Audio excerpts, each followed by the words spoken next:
Great. Thanks so much.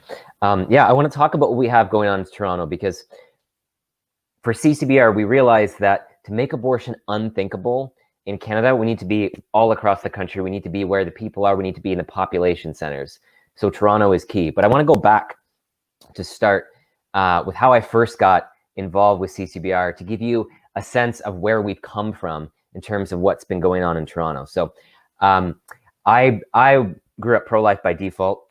I became convicted in high school when I was assigned the pro-life side to an abortion debate, and did my research, and I saw the horror of abortion. I researched the partial birth abortion procedure, and I saw the humanity of the preborn child and the inhumanity of what abortion did to them. So I saw with my own eyes, and that motivated me to care about abortion. So I had that experience before even encountering CCBR. But then when I got to the University of Toronto for my undergrad, this is going back in 2005. I spent about 10 years outside of CCBR as a volunteer before I joined staff. So when I was a first-year student at the University of Toronto, we were running what's now the Abortion Awareness Project once a year. And it was at the end of the year. I went through that year. I got training in apologetics. I saw abortion video for the first time, and I was convicted, but I was nervous to go and get started with activism. But on the day of this Abortion Awareness Project, I went out and I didn't identify myself as a volunteer. I thought I'll just go and kind of take a look around, see what's going on, listen in to a few conversations. And sure enough, I ended up skipping all my classes that day and just talking to people about abortion all day long, because I saw that it was working. I saw that by showing the truth about abortion and by having conversations about science and human rights, that we can change hearts and minds and save lives. So that was my first experience with the CCBR project. Now, in Toronto, so this is spring 2006. This was the only time that there was a CCBR project visible in Toronto back then, once a year, when the University of Toronto Students for Life would put up a display on the university campus. There might be some other pro-life organizations that would travel through in the summer at times, but there was no regular visibility of the truth about abortion. And while the pro-life movement in Toronto has a long history in terms of people who are on the front lines for activism, I remember we got help from the closest campus pro-life club to us, which was at McMaster, all the way in Hamilton, an hour away, right? So we would do this once a year, and we'd partner up with our club next door, which was a whole hour away, a few cities over. And through my undergrad, this was my experience with pro-life activism.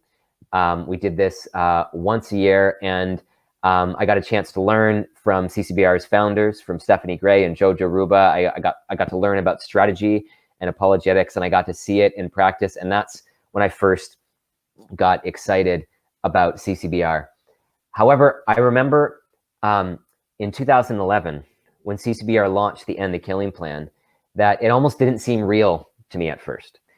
CCBR was founded in 2001, and for the first 10 years, CCBR did a lot of work to bring effective pro-life strategy and apologetics to the educational arm of the pro-life movement across the country. And I learned so much about it. I'll talk later in this live stream about some of the lessons that I learned from CCBR during that time that we began to apply years later in Toronto. But for the first 10 years, CCBR was an organization that was off in Calgary, and occasionally we'd have a speaker come visit in Toronto, and we would be able to run one big project once a year. But there was no regular visibility. There was no regular action. We got to see that the strategy and the apologetics worked. However, it wasn't being scaled up to reach everyone.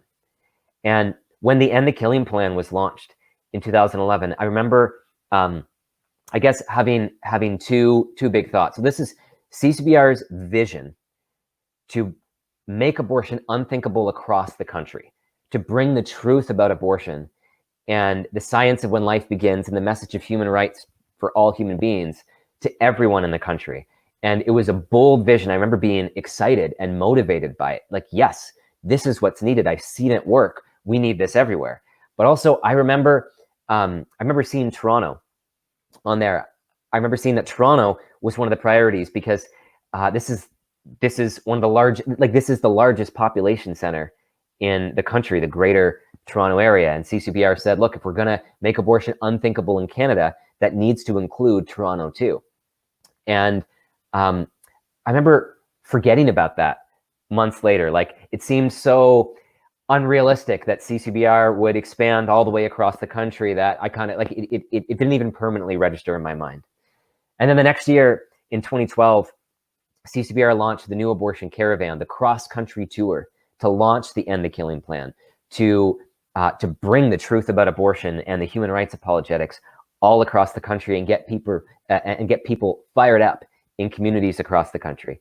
And I remember getting fired up. I volunteered for every day in Toronto, and I even drove up to Ottawa for the day to get involved. And I saw other people got inspired. I got inspired and motivated, and saw the difference that things could make. But I still almost didn't believe that CCBR was coming to Toronto permanently. It still seemed like this kind of far off, bold vision that was kind of seemed like unrealistic or unattainable.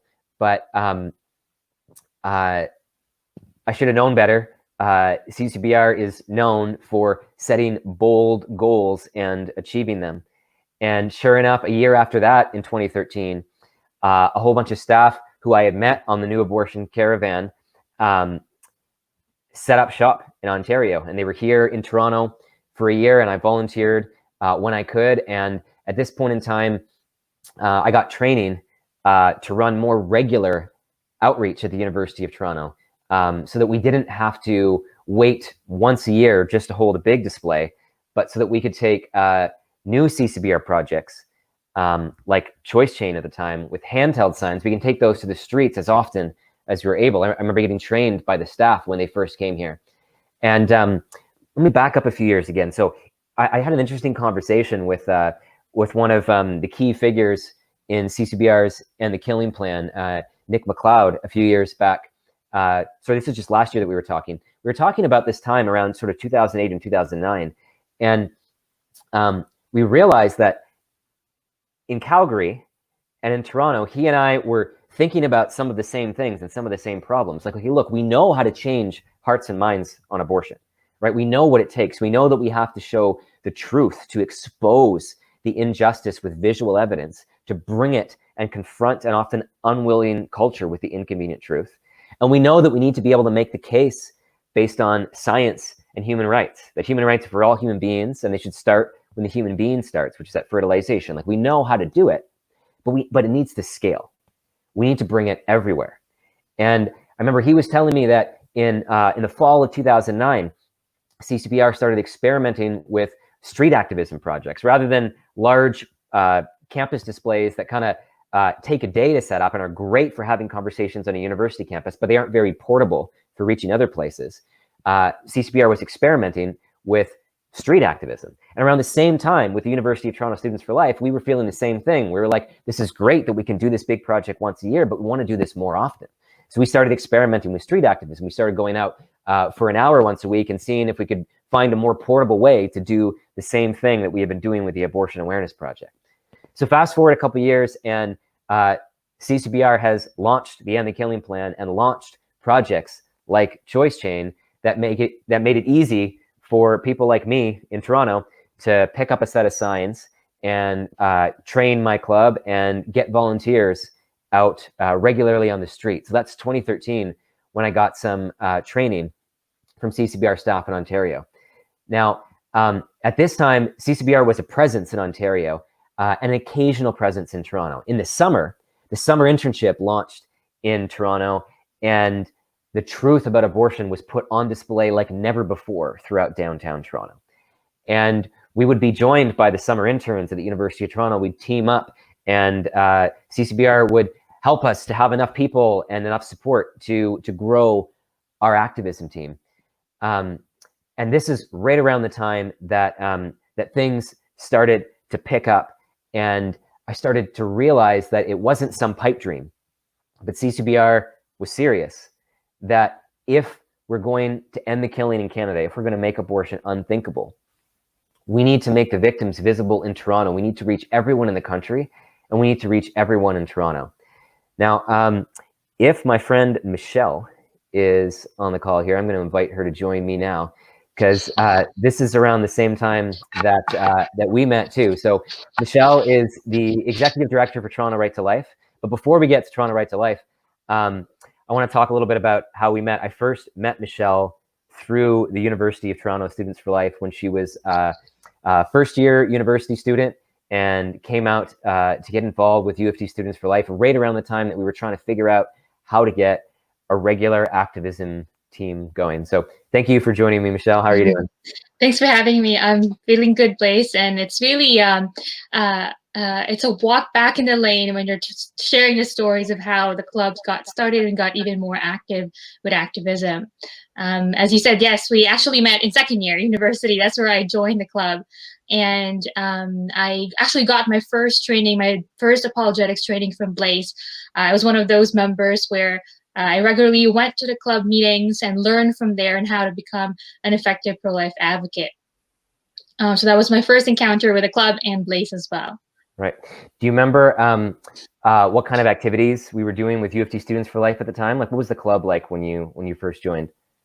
Yeah, I remember that we were definitely doing regular meetings, weekly meetings, where we learned about the abortion issue from different angles, not only learning how to share the message effectively, but from different aspects. So, for example, biology, philosophy, history, and politics as well.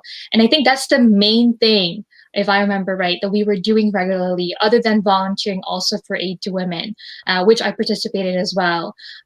There was not much activism that was happening during that time, and we did have big events. And I remember attending a debate that Stephanie Gray had with Dr. Fraser Fellows, and that was my first encounter with CCBR. And I was really excited for that debate because I've never attended an abortion debate before. And just hearing Stephanie speak so well and defend the pro-life position really inspired me. And I remember my best friend was sitting beside me. I remember telling her, wow, I want to be like her one day. But I was not planning to work for the movement at that point. I didn't really think I would do something in the movement other than being active in the club.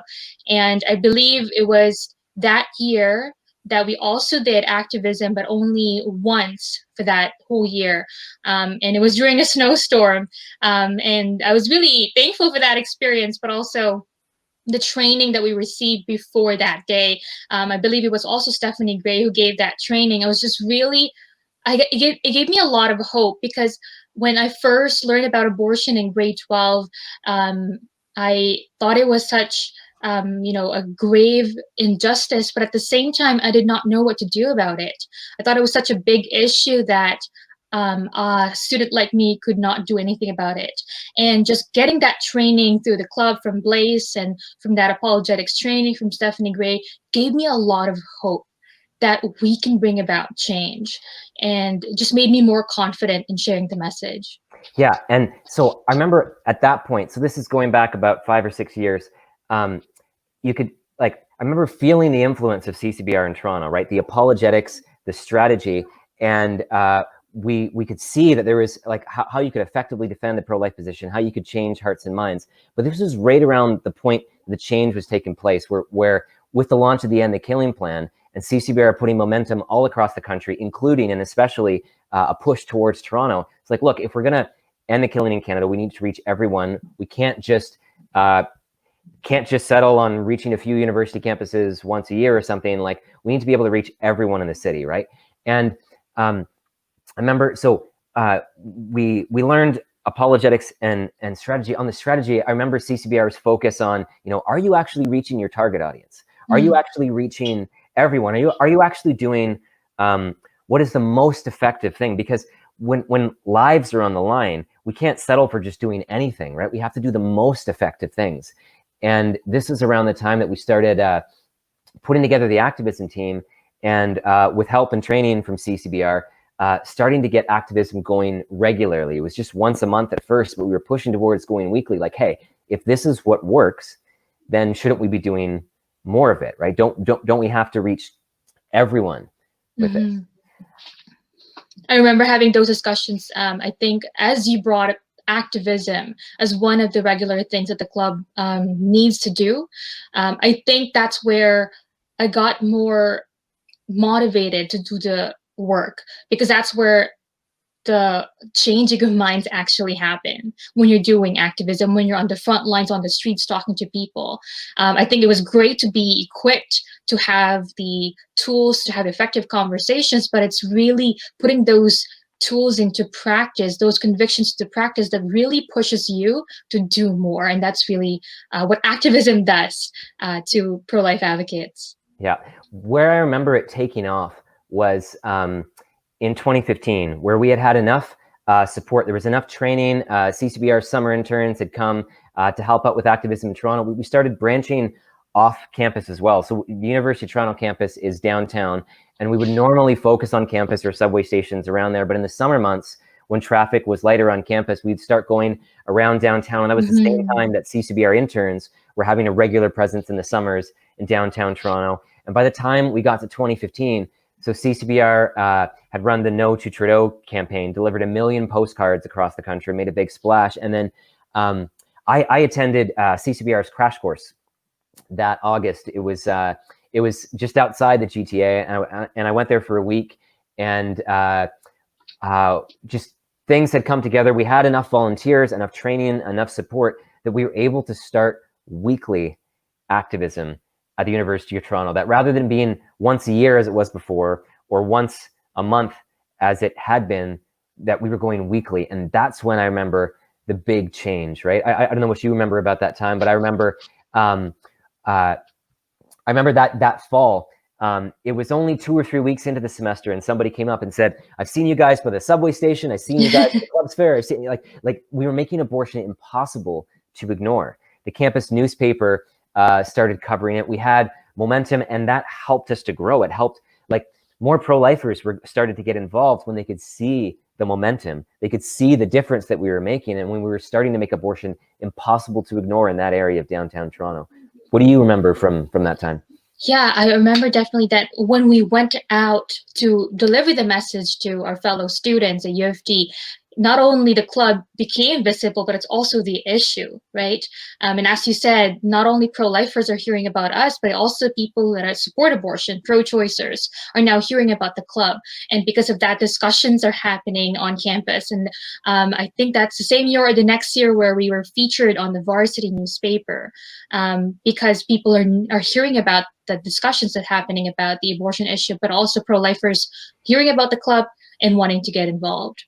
Yeah, so I have to say that CCBR is an educational pro-life organization in two senses, in two ways, right? Like, we have a mission as pro-lifers to educate the public on abortion, but also we have to educate other pro-lifers on strategy and apologetics so that more people get involved and activated doing effective things. And I think right around that time, about 4 or 5 years ago, you could see both of those efforts from CCBR paying off, because CCBR summer internships were growing, and there was a bigger and bigger splash each summer. And we started to have people from Toronto doing the internships and returning and getting involved in the community. And then meanwhile, CCBR's training was paying off with the volunteer base in Toronto as we were running CCBR projects, putting the apologetics and strategy in practice.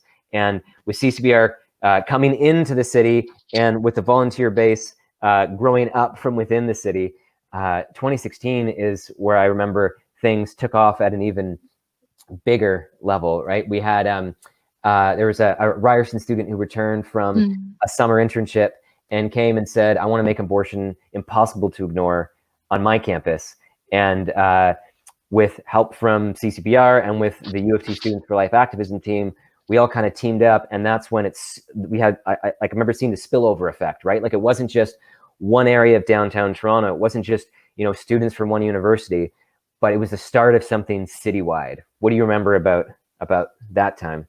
Yeah, I think during that time, once we were communicating the strategy, the why and how, so why we should do this, the activism especially, I think a lot of people are starting to get it. what we must do. And I remember how the executive team at U of T, especially coming after an internship, how they've been transformed by the internship, and how they know that they need to be mission focused. They need to know that everything they do should be in the service of the mission, right? We can't just be doing just training or socials. We need to be doing activities or projects that reaches our target audience and changing minds and hearts. And that spillover effect definitely is obvious, because U of T Students for Life students or members are helping Ryerson students to do that, because they understand the need to reach not only their campus, but other campuses as well. So it's really inspiring to see that. Yeah, I remember feeling like you could see a microcosm of the Anti-Killing Plan, right? Like you could see in these small communities, smaller communities like the University of Toronto, like Ryerson University, these areas of downtown, you could see that when we made the victims visible, and when we went to people with a human rights message that made abortion impossible to ignore, that we could see hearts and minds change. You could see an issue like abortion, which was considered settled, becomes unsettled and a topic of regular debate. And you can see that in the way that the summer internship would come into certain neighborhoods in Toronto, and the way in which the volunteers were being built up from the campus communities. And suddenly it wasn't just a once a year thing, but there was something regular to it. And the other thing I remember is CCBR's intern alumni are just the best. They're just absolute gold, right? Like, first of all, just top quality people who spend their summer doing pro-life work, spend their summer being a voice for the voiceless, and selflessly giving their time and energy for the defense of preborn human rights. But then they come back with that training and that experience and that drive for effective pro-life activity, and the sense of urgency that there are 300 children dying every day from abortion in Canada. And we know what we need to do about it. We know that it is possible to change hearts and minds. We know that we need to reach everyone with the truth about abortion, and there's just that drive to do it. And I remember just the training and the activism all kind of spilling over to the point where it really felt like there was a movement, like there was growth, and people were joining, and it became a citywide thing, and we were truly starting to make abortion impossible to ignore in neighborhood after neighborhood, campus after campus around Toronto. Do you remember what it was like seeing the End the Killing Plan in action like that? I think seeing the End the Killing Plan being implemented in each campus here in Toronto is when you realize that, this is not just a U of T Students for Life thing. This is a campus-wide effort, or GTA-wide effort even. I remember when we had this big activism campus day. I forget what we call it, Big Campus Activism Day, where we have so many students from different campuses do activism for a whole day, reaching all the campuses. And I think not only understanding the urgency of what we must do this work motivates people to continue, but also the fruits of our work, seeing so many hearts that are changed, and seeing how the strategy really works right in front of your eyes. And that motivation or that inspiration just spills over to other students on campus. When they share their experience and stories and testimonies, it inspires other students to join the movement. Yeah, I remember hearing from someone in downtown Toronto who came up to one of our friends and colleagues, and he was saying, he basically held the whole conversation himself. He said, like, I've seen you guys around with these signs because we're making the victims visible on a regular basis. And he says, and I was thinking, like, why would you show pictures like that? And he's like, well, I guess, if that's what abortion really looks like. And he's like, well, what if somebody's, in a difficult situation? And he's like, but then I thought to myself, well, does it really justify doing that? And he talked for about 3 or 5 minutes, just explained how he had reasoned himself into the pro-life position, just reflecting on the photos that he had seen from a distance, because they were visible everywhere, because we were making abortion impossible to ignore. And that spillover effect, that growth, that momentum, wasn't just Toronto or the GTA either. I remember, I mean, there's other campus groups and community groups across the province, you know, on those big days, like you had mentioned, where we go and do like a full activism tour around downtown Toronto through the day, whether it's Union Station or different university or college campuses. We'd have people come out from London, from Hamilton, from Niagara, from you know, other against abortion groups or other clubs that were doing the same thing. They were implementing the End the Killing Plan in their communities. They had received the same kind of training, got the same kind of experience with the summer internship, and saw that it worked, and people get fired up. I remember some friends of mine were worried that at that time, like, look, you can't ask too much of students and you can't ask too much of volunteers, right? Like, it's hard enough to be like focused on your own studies and focused on your own school and club and campus, right? Like, and they were worried that if we asked too much of people that that they would burn out or that they wouldn't, you know, respond to the call. But I remember finding the opposite, right? It was when people could see that this works and they could see it work in practice, they could see the End the Killing Plan working in the city, working in their community, they got more and more involved, farther and farther away, right?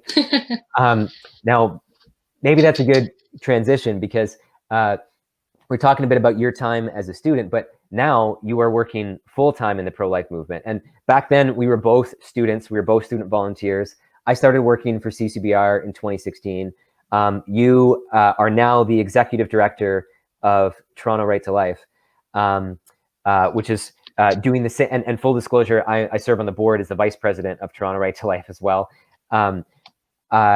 Toronto Right to Life does the same kind of work as CCBR, just with a local focus, a local educational human rights organization. So Toronto Right to Life and CCBR collaborate on a lot of projects because the strategy and mission and vision is aligned. What motivated you to get involved working in the pro-life movement? What was it from your experience that that led you to make this your full-time mission? That's a really good question. It's a long story too, but I'll make it short.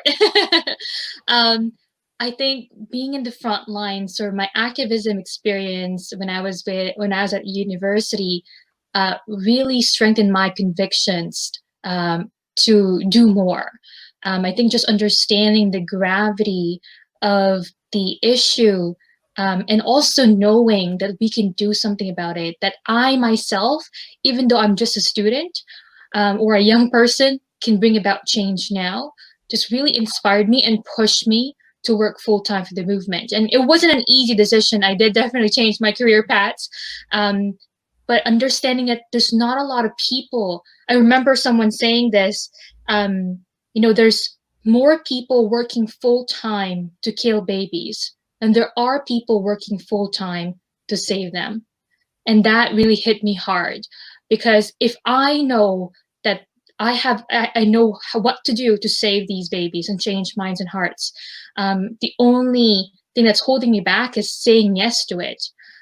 So that motivated me to work full-time for the movement, knowing the gravity of the issue and that we have a strategy from CCBR that works. Yeah, I remember I was saying it earlier, maybe 10, 15 minutes back, how when CCBR first announced their plans to reach everyone with the truth about abortion in Toronto, and CCBR at the time only had an office in Calgary, it seemed so bold, but like so unrealistic that it didn't even register in my mind. And it kind of took a few years for me to realize, like, CCBR is serious about this and they're going to pull it off. Well, I remember, but by the time it was maybe 2014 or 2015 that I had the opposite sort of feeling. I was like, no, this is happening. Like, can't you feel the growth and the momentum? Like, the summer internship is bigger every year. You know, it was 1 million postcards in 2015. Last year, CCBR in Ontario, most of which were in the Greater Toronto Area, got about 2.5 million views of abortion victim photography, right? So by this time that you and I both started working full-time in the pro-life movement, there was something that felt, it was no longer this unrealistic pipe dream. It was like, no, this is what's happening. And let's do it faster. Let's make it happen faster. Like, it's going to happen faster if we're involved. Let's, I mean, it's exciting to be a part of, right? Because we can see the difference it's making, that the work is so important. It needs to be done. And for all the momentum and growth in Toronto, there's still so many more people that need to be reached, right? There's 7 million in the GTA, 3 million in the city of Toronto alone. There's still so much work to be done, despite all, like, however far we've come. I think we were both motivated to start working the pro-life movement around the same time. So I attended CCBR's crash course before I joined staff, and I got a lot of training there during that 1 week. And I also had a chance to go to Florida to participate in the Abortion Awareness Project back in 2013.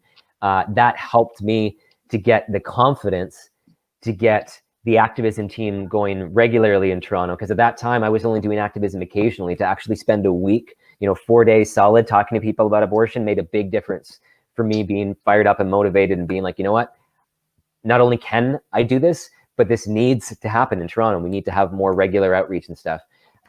You had a chance to attend the Florida Abortion Awareness Project as well in recent years. What was your experience like in Florida? Yeah, so I went to Florida for Abortion Awareness Project by CCBR last year and in 2018, and I went to Florida with some experience of doing activism already, and I wasn't sure what to expect, but I thought it was one of the most powerful or inspiring experience I've ever had, and although I've had experience prior to going to Florida, that experience really helped me become confident and be better at having hard conversations, because we had full days of talking to people about abortion. It really gave me an opportunity to touch that, I guess, aspect of a conversation, of being able to open and ask people what they're really going through. And hard conversations are, conversations we have with people who've been impacted by abortion, or maybe they face other difficulties in life.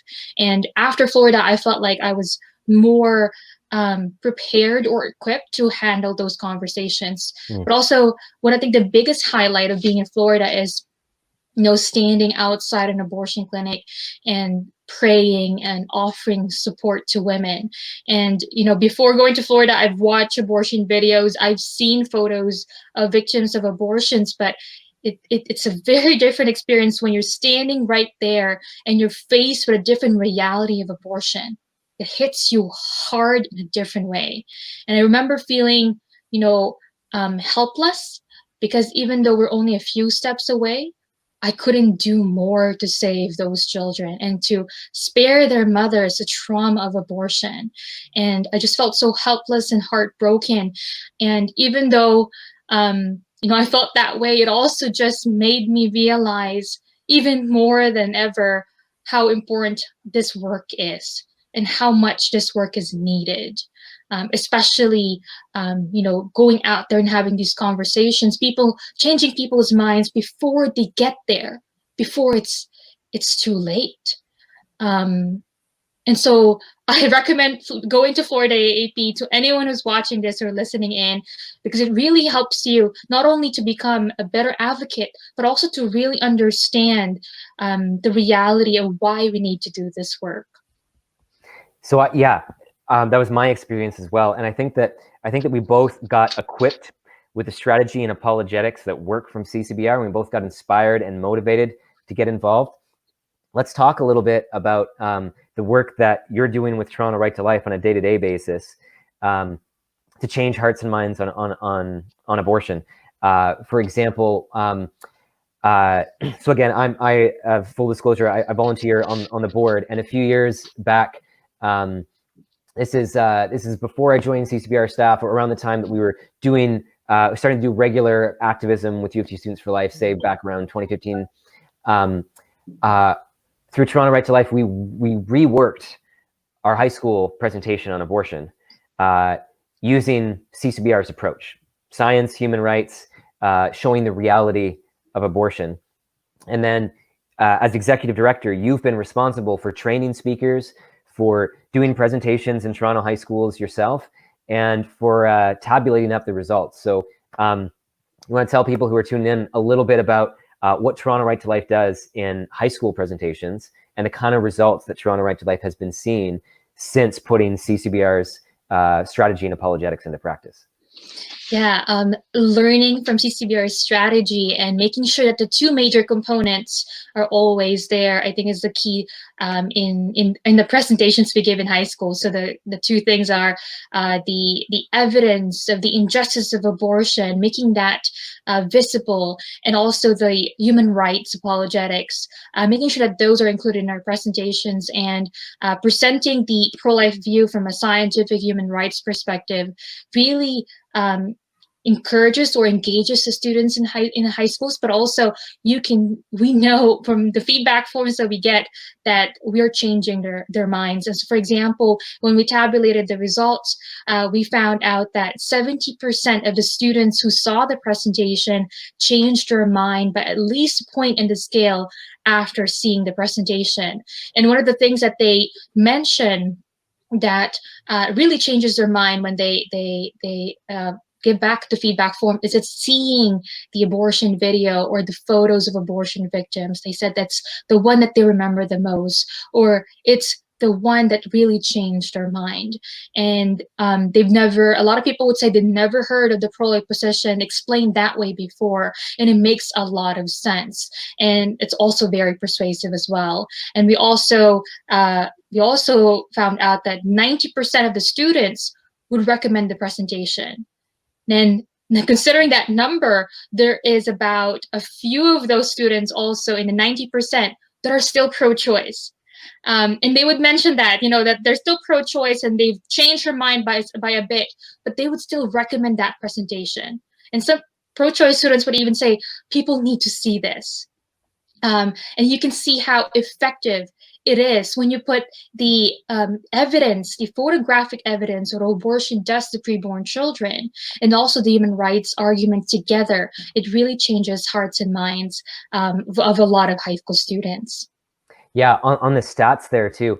I remember discovering this halfway through a presentation because I just happened to have these two slides back to back. But this was mentioned earlier in the live stream. But for those who weren't tuned in like 4 or 5 hours ago, CCBR conducted a study around 2015 on the effectiveness of our activism projects in changing public opinion, and found that 67% of people who saw the abortion victim photography and that human rights message, that 67% of people reported increased negative feelings on abortion. And I always say the reason why we do it, like nobody likes using abortion victim photography. Like nobody likes showing the photos. The reason we do it is it's the most effective way, right? Like take that number, cut it in half, find me another method that's more effective, and we'll start doing that, right? Like the reason we do it is that it's by far the most effective.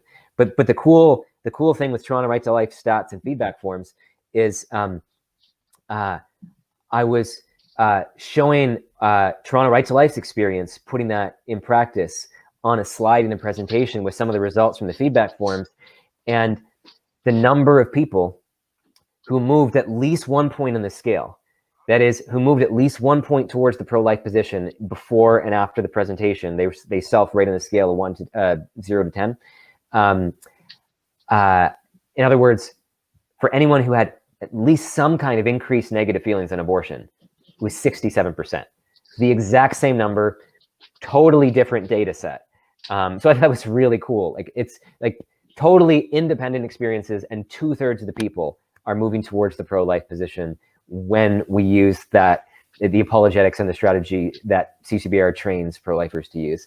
From the stats too that I've seen from Toronto Right to Life's high school presentations, before going into a class, about half of a class in a Toronto Catholic school, for example, self-reports as being generally pro-life, so we'd say 7 out of 10 or higher. And after presentation with CCBR apologetics and strategy, that jumps to 75%. And for those who are 10 out of 10 pro-life, it jumps from about a quarter to 40% after just a 45-minute presentation, right? So that's not even having a chance to go one-on-one with the students, but just a 45-minute presentation to a class, and you see big shifts in opinion.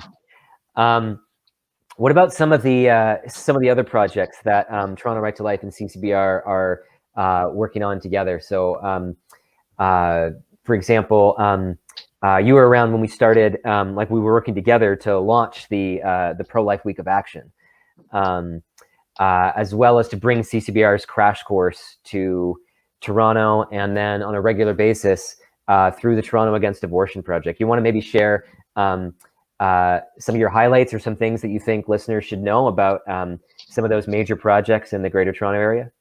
Yeah, I think that it's a blessing and a privilege to be able to partner with CCBR and doing these projects, because as a local and a small organization, I think it's impossible or difficult for us to reach the biggest city in our country. So I think it's really helpful and a blessing to be able to work with CCBR with these projects. I think the key things in running these projects with CCBR are making sure that, again, we have those two components that I mentioned in the strategy, the evidence of the injustice of abortion and the human rights argument. And we make sure that those are always part of the training of our staff and volunteers and participants. I think the key thing too is to be able to effectively reach our culture, we need to effectively train the people who will reach the culture. And so in a lot of our projects, so for example, the Pro-Life Week of Action, it's a 4-day event for high school students during the March break. It includes training every day and also a lot of activism experience, in order to make sure that we're changing hearts and minds. We're making sure that our participants are getting the training they need, the tools they need in order to reach people. And you can also see that with Toronto Against Abortion, where a lot of our volunteers are trained before they can fully participate in activism. And the same thing with Crash Course as well, where Crash Course is a 3-day event in the summer and gives pro-lifers an opportunity to get an in-depth training of how to be an effective pro-life advocate and to be able to put that too into practice. So I think training the pro-life advocates is key in changing the culture as well. So you can see that throughout all the projects we work with CCBR. Yeah, and with the Pro-Life Week of Action, so you can find out about all these projects at endthekilling.ca. Go to the Take Action section to figure out how to get involved. With the Pro-Life Week of Action, it's in a sense, it's like the Florida Abortion Awareness Project, but for high school students. It's during March break. Instead of going to Florida, you come into Toronto and join us on campuses, but it's the same kind of, 4-day activism-focused opportunity to get that practical hands-on experience and get the core training that you need. And then for the summer crash course, a lot of us have benefited from the crash course as well. Like I took it in 2015, got a lot out of it before it was in Toronto. You took a CCBR crash course in Calgary, and now we work together every summer. Still to be determined this summer on what the situation is. We're waiting to see on that. But every summer, pandemic notwithstanding, to bring pro-lifers in for a 3-day intensive course. And this is an opportunity where we give this is one of the only chances to get some of the training that you would normally only otherwise get in a summer internship. So for those who don't have a full summer, but can come for 3 days, or for people who are working for other Right to Life organizations, or even high school students. Like we've had people from 16 to 60 come to the crash course. I was thrilled last summer. We had, I think, about 42 or 43 participants. When we add our staff and volunteers, we hit the streets of Toronto that weekend with 4 teams on 8 corners and about 60 people, right? And that wasn't even that was just a tiny bit of activism in the context of the summer, right? There was so much more regular activism going on, but there were so many people that weekend. The reason it stands out is there's so many people who were doing it for the first time, right? Who were getting involved for the first time, coming here to Toronto to get that training and get that experience and to kind of kickstart their involvement in the pro-life movement. So it's been great that there's been so much growth in Toronto, that not only you're reaching so many people, we have the opportunity to bring other people here, to invite them here to join us so they can learn what we're doing, learn how to do it, come join our team, and then get involved themselves, either here or to go back to their communities and get involved and stay involved. Just one thing that I wanted to add there, actually, Yeah. I think it's also important to mention that through Toronto Against Abortion Project, we mentioned that that we work with different student groups, and that is through our project with CCBR, where we support student groups to be able to, put that strategy into practice into their own, campus and their own communities, which, as you mentioned, Blaise, is very important. If you're going to reach a country, we're going to start with the local communities, and through our work with through our project that is Toronto Against Abortion, we're able to support students and also enable them to do activism in their own campuses. Yeah, and I'm going to let you go in a minute, but one last thing I want to talk about is just the opportunity to partner with other arms of the movement as well, right? So CCBR and Toronto Right to Life and We Need a Law have partnered together to put on the Toronto March for Life, or with the Toronto Against Abortion Project. There's volunteer efforts at crisis pregnancy centers like Aid to Women, but also we've been privileged with the opportunity to work with the Silent No More Awareness campaign in Toronto to bring their post-abortive healing ministry in partnership with our educational outreach. Any thoughts or highlights that you want to share on that kind of partnership, or explain how we've done that in Toronto? Yeah, I think having Angelina from Sound No More Awareness Campaign share her testimony of hurt and healing from abortion beside our activism is really powerful. Just seeing those two stories, the story of who the preborn children are and what abortion does to them, and then on the other side of the street or across the street, you have Angelina speaking about the impact of abortion on women. I think is really powerful, and it reaches different people on the streets. I remember when Angelina shares her story during activism, we would have, I think, more people coming to us opening up about their own hurt from abortion. And more people are coming up asking for that support. And so if for anyone who's listening or watching, if you have that opportunity to bring Silent No More Awareness Campaign and collaborate with them doing activism, I highly recommend it. Cool. Well, thank you so much for joining, Michelle. And it's always great to have you, and always great to be working with you, and for you to be a part of the team and all the momentum growth that we have going on here in Toronto. Thanks so much, Blaise.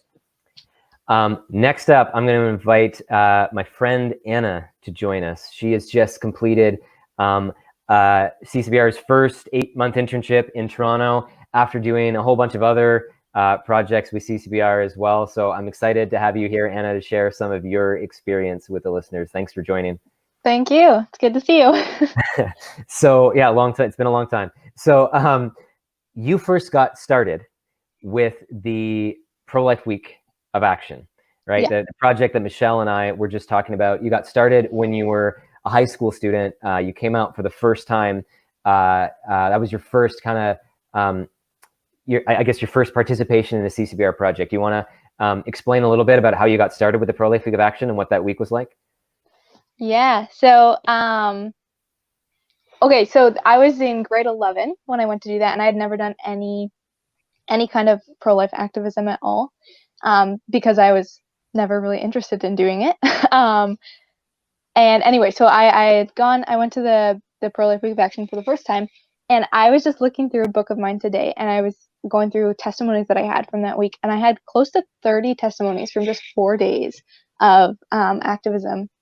And I just remember like that week being super, honestly, it was life-changing for me. And that was kind of something that has continued to spur me on in the pro-life movement. Do you want me to share a testimony? Yeah, sure. Yeah. Okay. So I guess probably one that was standing out to me the most was actually Michelle, who was just on. She and I were talking to this man, and we talked through lots of different circumstances and hard things.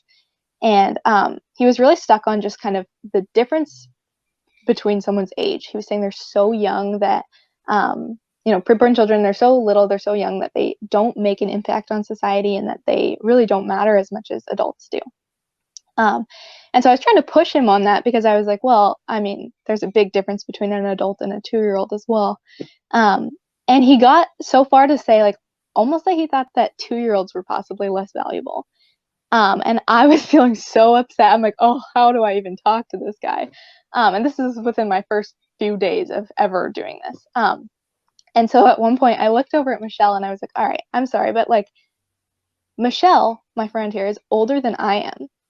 Like, how far does this go? Because do you think that Michelle is more valuable than me, or that that it's more okay to discriminate against me or to hurt me just because Michelle is older, right? Or let's say I was with somebody who was younger than me, right? Like, how far does this go, and how much older, or how does this age thing work? And when we talked about it like that, and he was an older gentleman, so he was older than both of us. And so I said, if you put the three of us in the room, are you more valuable than she or I? Like, we're all functioning adults. And when I put it to him like that, he was like, all right, you're right. It's never okay to discriminate against anybody's age, no matter how young or old they are. And he walked away 100% pro-life that week. Wow. Yeah. I remember we were just going over photos from the Pro-Life Week of Action just a couple of weeks ago, and you still remembered so many of the conversations from then. It was so great.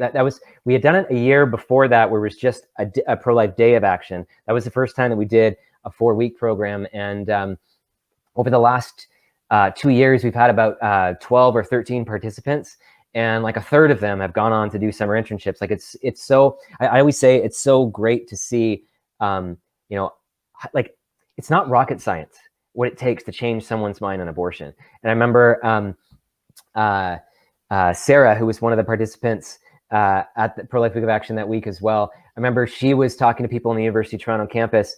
She was talking to 3 or 4 of them, and she was just handling the conversation with all the trains she got that week, answering all their questions. And one of them asked her, like, so what year are you in? And she goes, grade 12. And they were like, I thought you were like 3rd or 4th year, right? But it was like, it's so inspiring to see high school students come, get equipped with the core CCBR training, and then go out and change the hearts and minds of university students and beyond in downtown Toronto. And it's also really, really inspiring to see how people get started with the Pro-Life Week of Action and then stay active. So like about a third of our Pro-Life Week of Action alumni have already gone on to do summer internships or more with CCBR. I was joking with you a few weeks back that I think you've done more CCBR projects than most people over the last few years. The next project that you did was the summer internship. You've done 2 summer internships over the last couple of years with CCBR. What were some of the highlights of the summer internship? Anything you want to share to anyone who might be considering doing a CCBR summer internship, especially a Toronto internship? Yeah, so, well, first of all, anybody that's considering these internships, do it. Don't ask any more questions. Absolutely do it. Highlights are hard to give because the whole summer is a highlight. You are surrounded by so many people who are heroes, honestly, who, I guess, the summer, and so many people from CCBR say this, it's one of the most difficult, most challenging, and best summers of your life. It can be exhausting emotionally to go up every single day and to face death, and to face so much brokenness and so many people that you've never met. And then, to just have to keep going and to keep going and to have a reason to keep going. It's one of the best because you're surrounded by so many people who encourage you to keep fighting, and you see so much change. I think that I wouldn't be able to keep doing this kind of work if you didn't see a huge difference. And I think even if you didn't see it, I think it'd be worth it.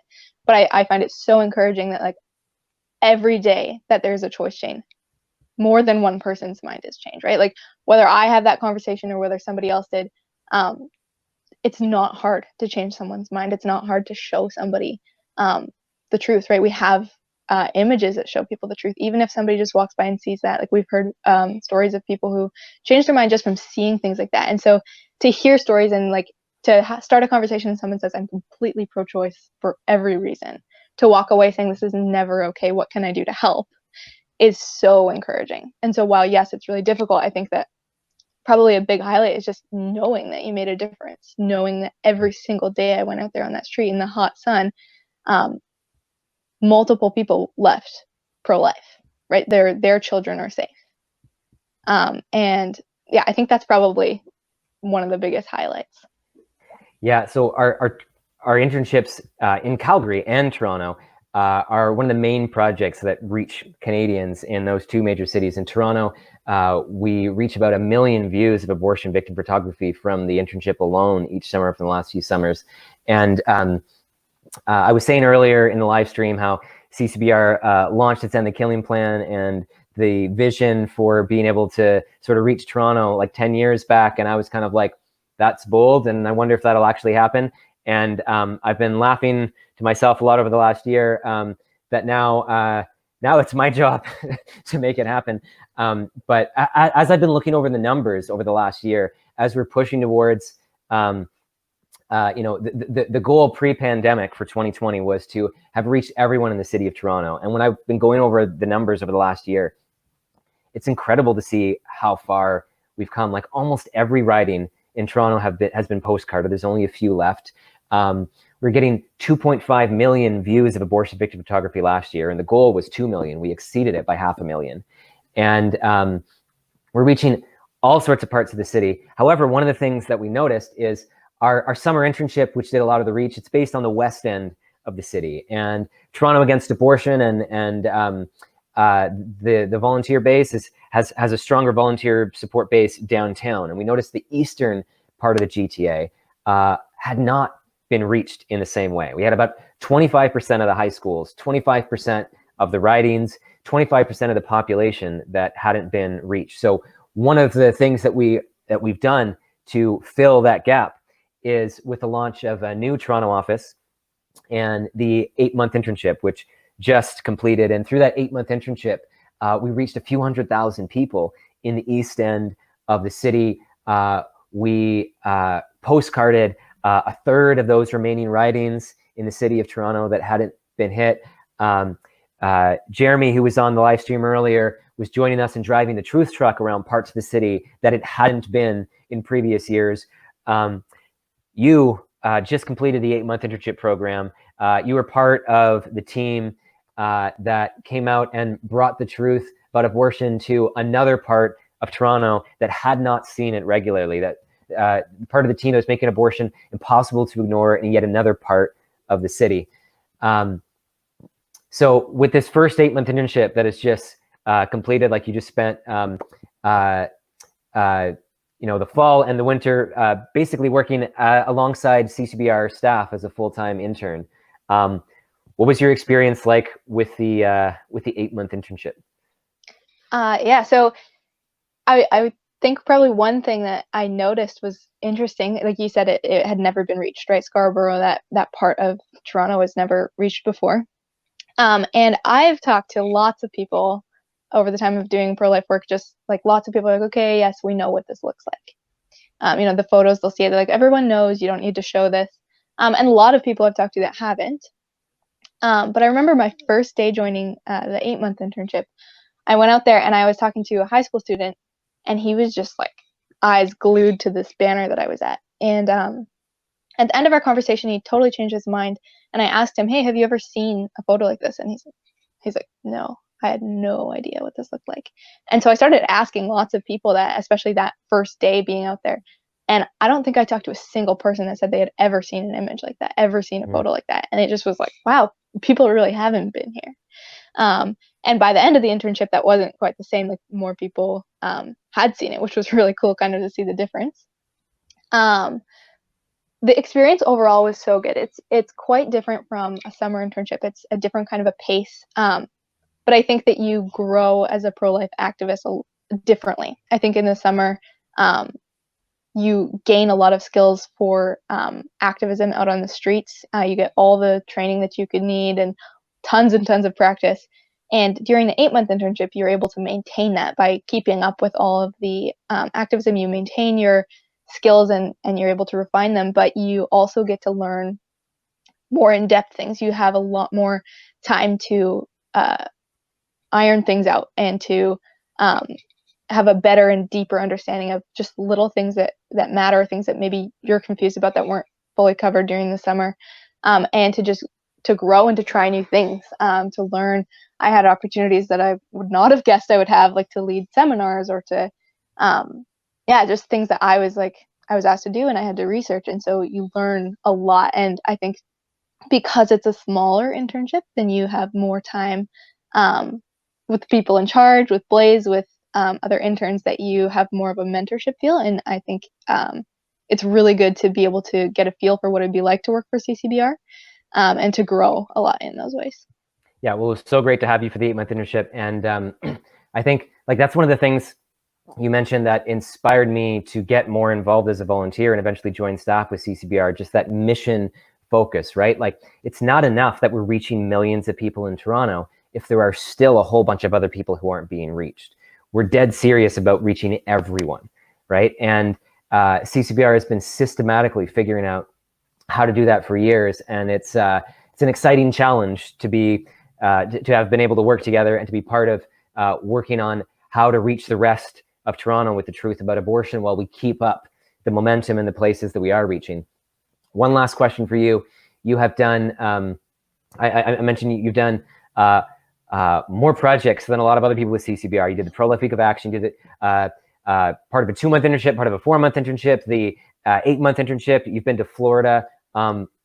Why do you keep coming back? Yeah, that's a good question.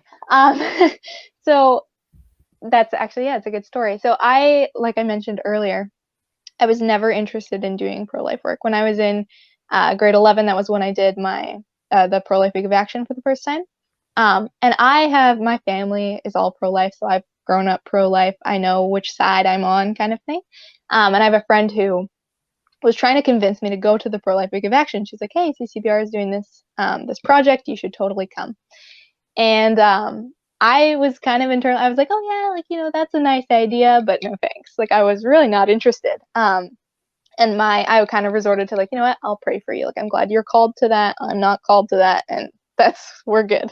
And so I had given her probably every excuse I could think of to not go, and she kept on, basically ruling out my excuses, and none of them actually made any sense. And so then my final resort was just like, I'll pray about it. Like we'll see. And long and short of it, I didn't pray about it, and then my conscience got me, and I was like, oh, I said I would. So eventually I applied, and I ended up going. And that week I saw a video of an abortion procedure for the first time. And that broke my heart. It was one of the most difficult things to watch that I've ever seen. And that completely changed. Like I said, like that week was just so impactful for me. It changed my life. And I remember coming home, and I would tell my friends and my family, like, oh my goodness, you have no idea. Because I remembered how little of an idea I had. I was like, you have no idea how bad it is unless you've seen that child be ripped apart. And then again, I went to do, like you said, another project. I think, yeah, so I went to do another project. I was helping volunteer during the 2-month internship. And I remember going home again and being like, you guys, you have no idea how bad this is until you're the one talking to a woman who's crying on the street. Until you see it, you don't really know. And then I went to do another project. I went to AAP in Florida, and we went to an abortion clinic. We were there to reach out to women and to offer them support and help. And I didn't know how bad it was until I watched those women walk into that clinic with living children inside of them and walk out of the clinic without them. And I just remember sitting on that sidewalk crying, and I felt like I couldn't do anything. I remember sitting there being like, other people would reach out and say something, and I felt totally paralyzed, and just I never knew how bad it was.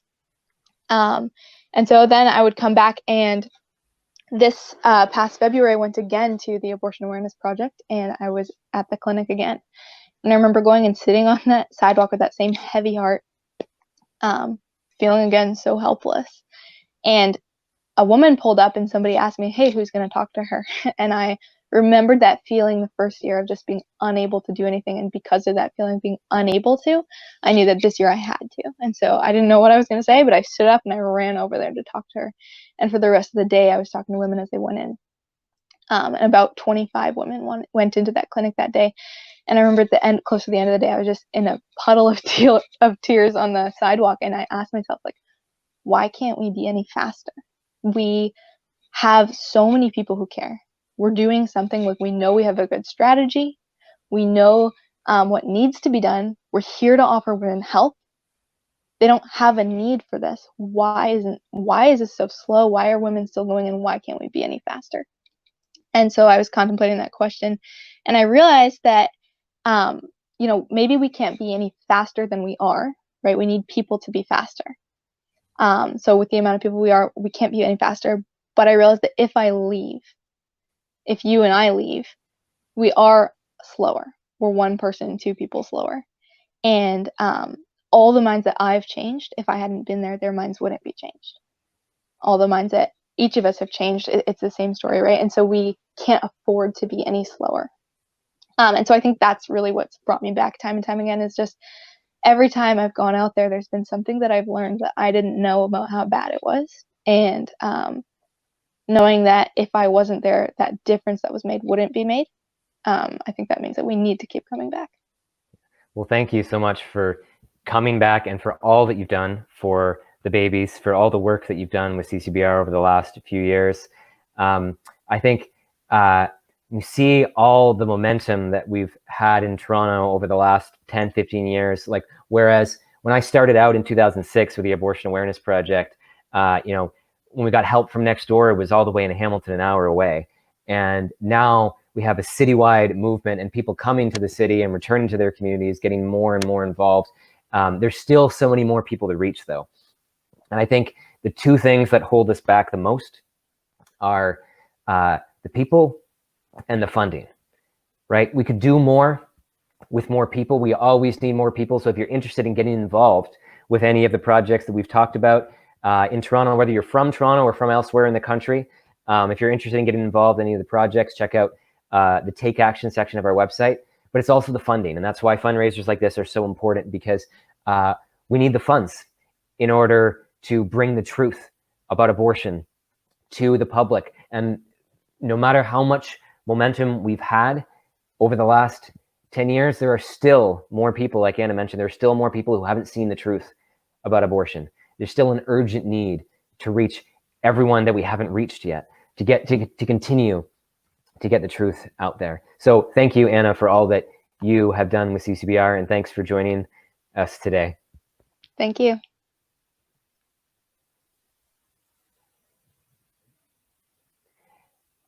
So it's been great to be a part of this live stream and to talk about the growth momentum that we have going on with our Toronto projects, and really all over the country as well, through the Calgary internship or the Vancouver initiative, the other things you've been hearing out throughout the live stream. But I appreciate the opportunity for being able to highlight what we have going on in the biggest population center of the city. And please, if you can, donate, because we need your help and support. We need your partnership in order to continue to reach Canadians with the truth about abortion.